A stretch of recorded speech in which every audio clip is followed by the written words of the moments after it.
están? Bueno, el día de hoy vamos a hablar sobre el ex centro de detención Club Atlético. Para ello vamos a pasar a hablar con Emma Riente y Sibila Magián, que nos van a contar un poquito más sobre ese tema. Bueno, Valen, muchas gracias por esa breve introducción. Ahora con mi compañera Sibila, la arqueóloga, les vamos a pasar a explicar y mostrar un poco de las imágenes sobre las excavaciones del ex centro de detención y además vamos a contar un poco sobre el terreno en el que se quiere construir el shopping. Bueno, en donde ahora mismo están las excavaciones, antes había un edificio con depósito de suministros de los policías, que se llamaba Club Atlético. Los primeros 3 pisos de este edificio eran legales y estaban a manos de los militares.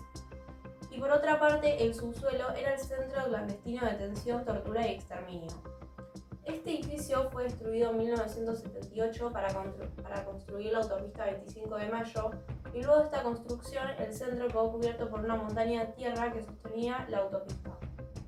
Luego de que termine la dictadura, en 1983, con la vuelta de la democracia, varias víctimas y organizaciones de derechos humanos reclamaron para que se comiencen las excavaciones del lugar.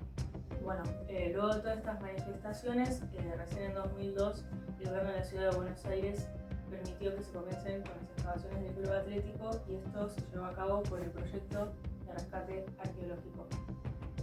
Todo el periodo de tiempo entre 2002 hasta la actualidad se pudo descubrir un 10% del subsuelo del lugar y con las excavaciones se descubrieron parte de la arquitectura como los tabiques que separaban las celdas y más de 1000 objetos que ahora están guardados en el espacio para la memoria. Algo importante de destacar es que en este lugar hay una silueta gigante que representa a todas las víctimas de este lugar y se construyó para que las familias de las víctimas puedan tener un lugar en donde recordar a los familiares que perdieron.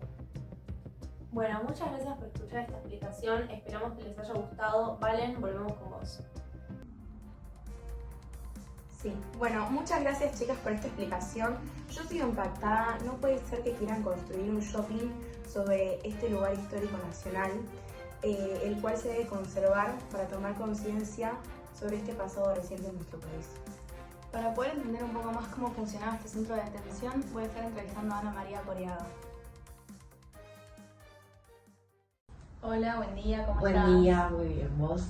Bien, bueno, tengo un par de preguntas para hacerte.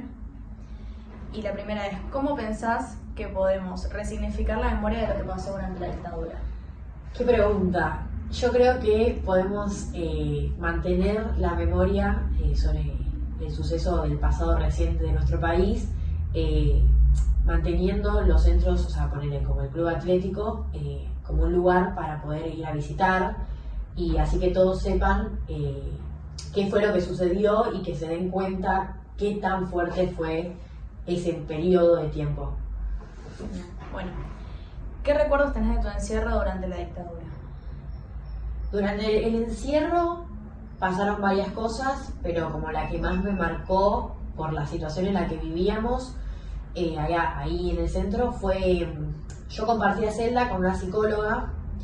Yo adentro del centro de detención estaba embarazada y la comida que te daban era muy escasa, o sea, era poca. Yo estaba desnutrida, o sea, no tenía muchas fuerzas. Y cuando nos traían la comida, lo que hacía esta psicóloga, su parte me daba a mí, tipo, para comer y tomar porque yo lo necesitaba. Y fue como lo que más me marcó del tiempo que estuve ahí. Okay. ¿Qué pensabas que ocurriría si intentabas oponerte o escapar? Y yo creo que hablando por todos, porque mucho no podíamos hablar, o sea, era como estar callados, si hablabas por ahí era golpes o tortura. Yo creo que si nos oponíamos era terminar asesinados. O sea, ya de por sí las torturas eran bastante fuertes, como para oponernos yo creo que podría llegar a la muerte. Por eso creo que no hablábamos mucho ni tratábamos pero claro, teníamos miedo. Sí. ¿Qué ocurrió con tus familiares? Mi familia, después de que salí, mi mamá fue fundadora de las Madres de Plaza de Mayo durante mi encierro y después también fue secuestrada luego de que nos ayudara a mi hermana y a mí a exiliarnos a Suiza para ya no estar viviendo acá en el golpe y la dictadura que hubo sobre los militares. Tiempo después nació mi hija allá y volvimos, y hace unos años que con todo lo del tema de las abuelas de Plaza de Mayo se pudo identificar unos cuerpos de mujeres que habían sido encontrados en el río y en uno de ellos se identificó que uno de ellos era mujer. ¿Cómo fuiste secuestrada? Yo estaba en la calle, tenía 16 años en el año del secuestro. A mí me secuestran el 13 de junio de 1977 y me liberaron el 30 de septiembre del mismo año.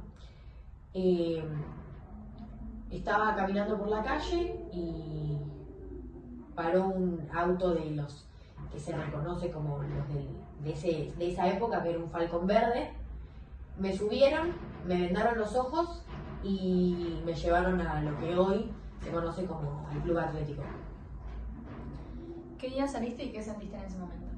Bueno, como ya mencioné, salí el 30 de septiembre de 1977 y en el momento de salir sentí felicidad porque fui una sobreviviente y podía volver a ver a mi familia, como por ahí otras personas no pudieron, y también me sentía angustiada de saber lo que pasaba y no poder hacer nada porque ahí adentro te inculcan tanto miedo que vos salís y no haces mucho.